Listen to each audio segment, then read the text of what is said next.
Salut! Donc là on attaque le ponçage. Je te montre, hier j'ai fini d'enduire les murs avec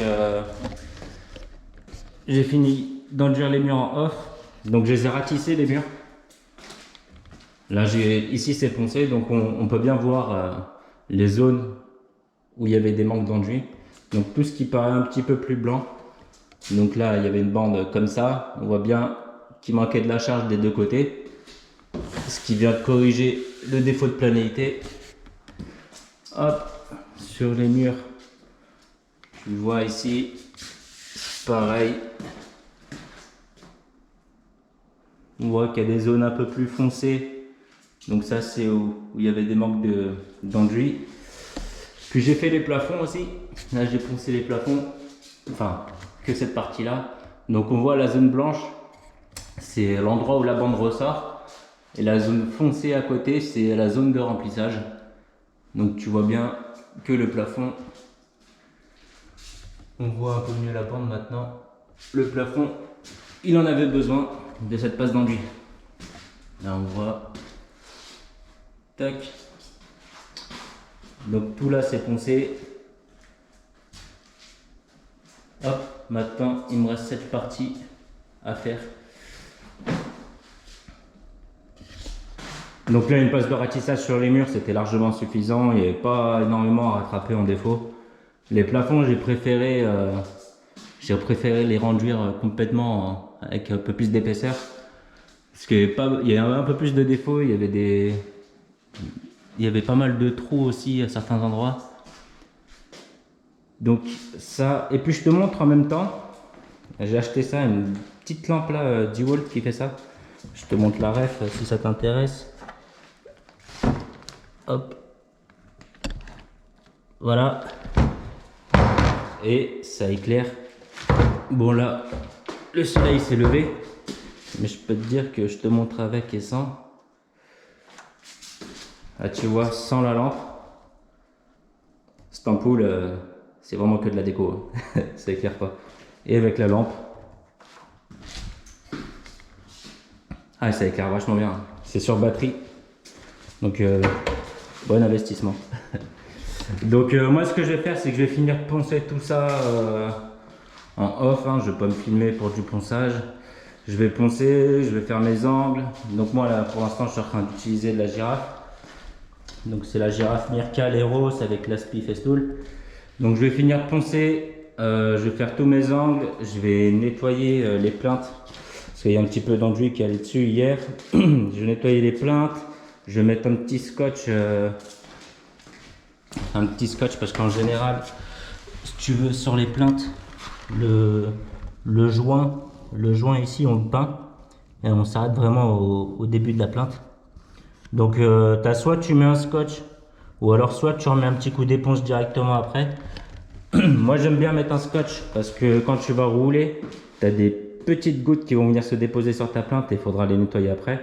Donc moi ce que je fais, c'est que je mets le scotch, je fais mes deux couches, j'enlève mon scotch et à la fin je repasse avec une petite brosse et un petit coup d'éponge pour bien remplir le joint s'il y a des endroits où la peinture n'est pas allée. Donc voilà, bon, je vais finir le ponçage et puis je te reprends après pour la partie sous-couche. Bon, je te reprends, j'ai fini de poncer. Hop, comme tu peux voir. Alors attends, un petit peu de lumière. Tac, tac. Voilà, donc là tout est poncé. J'ai poncé les murs.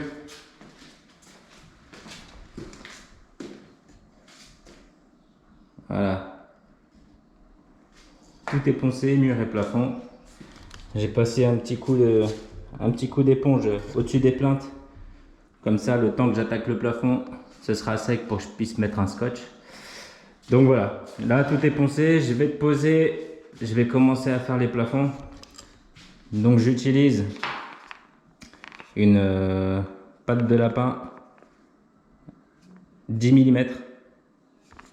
Donc ça va être pour dégager les angles et une brosse. Donc le manchon pareil pour rouler le plafond et les murs, ce sera aussi du 10 mm. En première couche, je vais passer je vais passer, hop, le Levis Matte Acryl Plus. Donc c'est une peinture isolante sans tension, ça isole les taches. C'est pour ça que je la passe, parce que il y a pas mal de crottes de mouches, comme souvent sur les plafonds, sur de la réno, c'est toujours le cas. Alors je vais essayer de t'en trouver. Il y en avait pas mal ici. Bon, de toute façon, moi je repasse un petit coup aussi sur le socle du cache-lumière là qui a jauni. Donc c'est du PVC, donc souvent ça jaunit par rapport au plafond. De toute façon, on voit qu'il y a pas mal de crottes de mouche dessus aussi. Moi, je passe un petit coup de peinture isolante dessus. Et après, je mets mes finitions aussi dessus. Comme ça reste blanc comme le plafond. Tu vois, je vais faire tous les petits caches. Les interrupteurs et tout, les clients m'ont demandé de les peindre, mais c'est des choses que j'évite de peindre. Le plastique sur le plafond, on s'en fiche parce qu'il n'y aura pas de contact, on va dire, mécanique. Tu vas pas venir appuyer, mais les interrupteurs, tu sais, à force de le toucher et tout, si tu mets pas un primaire d'accroche avant, c'est compliqué. Donc voilà. Donc oui, tu peux voir, il y a des petites crottes de mouche à côté des lumières. Il y en a un petit peu partout. Il y en a là. Hop. Là. Bref. Voilà. Il y a pas mal de crottes de mouche. Donc, je passe une peinture isolante. Comme ça, je suis tranquille. Je te mets là. Ici. J'attaque le plafond. Hop. Tac. Je commence par dégager tous mes angles. Tout ce qui va me gêner pour rouler. Donc, les lumières, les angles, partout. Et après, je roule à la perche. Hop.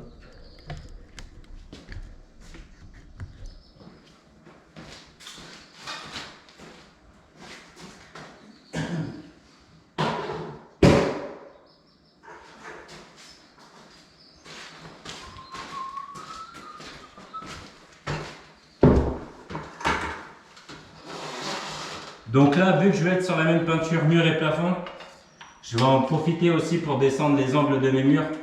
Comme ça, tout à l'heure, j'aurai juste à redégager mes bas et puis finir de rouler. Ça me fera gagner du temps. Je vais en perdre un petit peu pour les plafonds, mais après, je serai content une fois que ce sera fait.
Bon, c'est parti, je vais rouler. Donc pareil, manchon de 10 mm microfibre. Là tu vas voir qu'en fait cette peinture, c'est pas vraiment du mat, il y a écrit mat. Alors il y a écrit mat acryl plus, mais en réalité t'es plus sur un petit mat velouté. Donc c'est pour ça que je la laisse pas en finition, parce qu'elle est très bien, elle se tend super bien la peinture. Je te montrerai après, elle se tend vraiment bien. Mais en finition sur des plafonds, c'est un peu trop brillant à mon goût.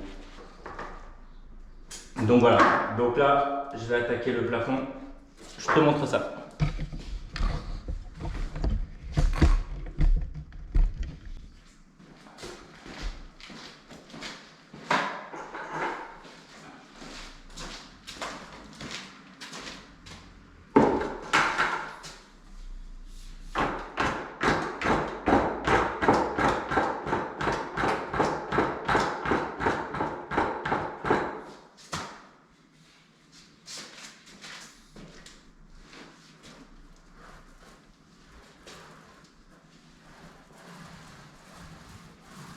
Alors là, je dégage uniquement la petite zone ici, mais on croise jamais les passes au plafond. Hein.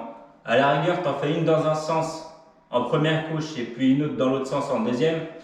En général, on roule dans le sens de la lumière. Donc là, il y a une fenêtre ici, il y a une fenêtre ici. Donc finalement, il y a de la lumière maintenant un petit peu partout dans les maisons. Mais avant, il y avait une ouverture par pièce. Maintenant, tu as 15 baies vitrées dans la même pièce. Donc voilà, on roule dans le sens de la lumière. Là, moi, je vais rouler comme ça parce que je sais que ma largeur est moins importante que comme ça. Donc j'aurai moins de reprises s'il y a des reprises comme ça que rouler dans le plus long, dans la plus grande longueur.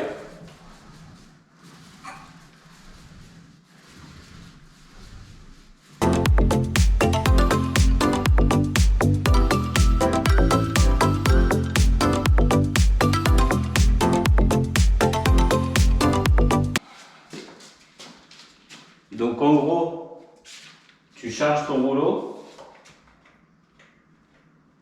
sans le tremper dans la peinture non plus. Hein. Tu viens juste mettre des petits coups au-dessus de ta peinture pour bien le charger.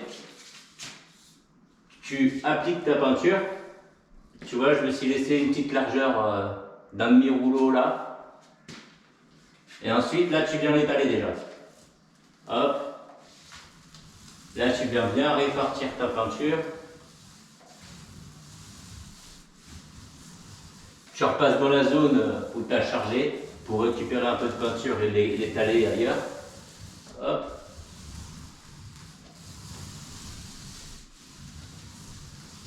Donc là, là tu appuies un petit peu sur le rouleau pour bien décharger le rouleau. Une fois que tu as fini de l'étaler, tu reviens sur la zone, à la limite de la zone où tu avais fini juste avant. Et là, tu ne rappuies plus. Tu viens juste lisser le tout. Pas besoin d'appuyer. Très très légèrement. Et voilà. Là, tu viens lisser le tout. Et là, tu n'as pas de surcharge de peinture. Voilà, avec un petit rouleau de 10 mm, t'es nickel. Alors après, en plafond, en mat, en général, t'es plus conseillé, c'est plus du 12, du 14. Moi, je roule tout en 10. Je suis habitué à rouler tout en 10 mm. Je trouve pas ça moins rapide ou quoi. Je trouve que la finition est un poil mieux. Après, c'est vraiment très léger. Hein. Avec les peintures d'aujourd'hui, vu comment elles se tendent, que tu utilises un rouleau de 10 mm ou un 14, il n'y a plus de grosse différence. Hop, et là. Alors normalement, tu peux lisser tout dans le même sens. Moi, honnêtement, je trouve que ça n'a pas d'importance. Surtout si tu finis avec un mat, tu n'auras pas de nuance de brillance. C'est surtout la qualité de la peinture qui fait que tu as des traces ou pas. Si tu as bien roulé, bien réparti ta charge, après c'est la qualité de la peinture qui fait que tu as un beau plafond ou pas. Et la préparation forcément. Mais en général, si tu as bien appliqué comme il faut la peinture,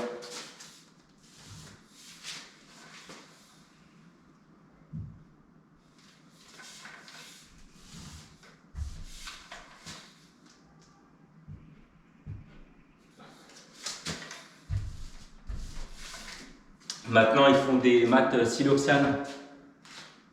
Où là, c'est un mat vachement profond et t'as plus aucune trace d'air pris sur les plafonds. Moi, je suis pas fan parce que je trouve que ça sèche super vite. J'aime bien avoir un plafond comme ça, tu vois. Le plafond, il est tout le temps mouillé quand tu le fais. Alors, attends, tu le vois? Ouais, tu vois peut-être pas très bien, mais tu vois que le plafond, là, moi, il est tout le temps comme ça. Il est tout le temps mouillé. Et je trouve que c'est plus agréable. Alors qu'avec un mat siloxane, tu vas avoir tendance à ne pas voir où tu passes. Ça sèche super vite, mais par contre, ça fait pas de traces, quoi. Donc, si toi, t'as pas l'habitude de rouler un plafond, prends un mat siloxane.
Hop, voilà, première couche sur le plafond, la sous-couche est terminée. Je vais essayer de te montrer. Tu vas voir la charge que je mets et comment la peinture se tend. Bon là c'est pas tout à fait sec, hein, mais tu vas voir déjà, c'est un truc de dingue comment elle se tend. Alors, hop, je vais allumer ça.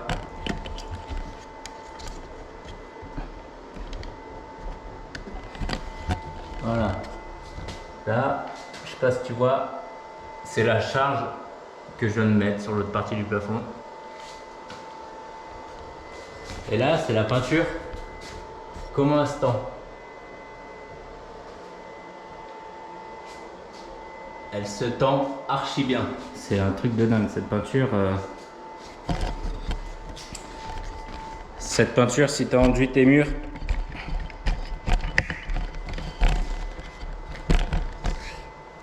cette peinture, si tu as enduit tes murs ou tes plafonds, en sous-couche, c'est le top, tu refais pas de grains, tu fais rien du tout. Et puis, donc là, je mets ça pour la sous-couche et puis après, je vais finir avec ça.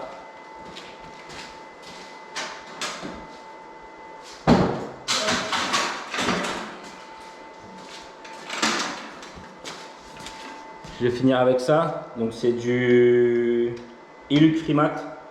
C'est pareil, c'est un mat sans tension. Donc, bon, logiquement, ils disent qu'il isole les taches. Celui-ci, moi, franchement, il m'a jamais rien isolé. Je vais pas te mentir. J'ai testé sur pas mal de tâches, il m'a jamais isolé une tâche. Sauf une fois du stylo ou quelque chose comme ça. Donc ça pareil pour les plafonds, ça a mat, tu fais pas de traces. Normalement si tu peins correctement, tu fais zéro trace sur les plafonds. Donc ça, ce sera pour les plafonds. Et puis pour les murs, je vais t'emmener parce que le fût il est plein, je vais pas le soulever. Et puis pour les murs, finition, on sera sur le Saint-Luc au mat velouté. Donc c'est un mat qui fait primaire et finition logiquement, donc tu peux en mettre si tu as des petits embus d'enduit ou des trucs comme ça. Il est lessivable, il est en classe 1 de pouvoir couvrant, donc ça c'est rare. Et classe 1 de résistance à l'abrasion humide. Moi je vais aller faire les toilettes. Donc tu vois là, je vais aller peindre. Comme ça après, je vais pouvoir faire mes joints autour des marches et tout. Parce que là dans les chiottes, c'est le genre de pièce que t'as pas trop envie de faire, tu vois bien. Bon là je vais pas te filmer parce que déjà, j'ai déjà pas envie de le faire. La caméra ça va être galère. Donc là je vais protéger le sol. Et puis je vais aller peindre les toilettes.